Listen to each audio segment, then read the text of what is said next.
നാലാളറിയെ കൈപിടിക്കും തിരുനാടകശാലയിൽ ചേർന്നു നിൽക്കും.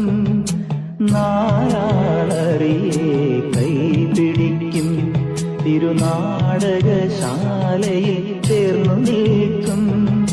യമുന നദിയായി കുളിരലയിളകും നിലവിൽ അമ്പലപ്പുഴ ഉണ്ണിക്കണ്ണനോടു നീ എന്തു പരിഭവം മെല്ലെ ഓടി വന്നു.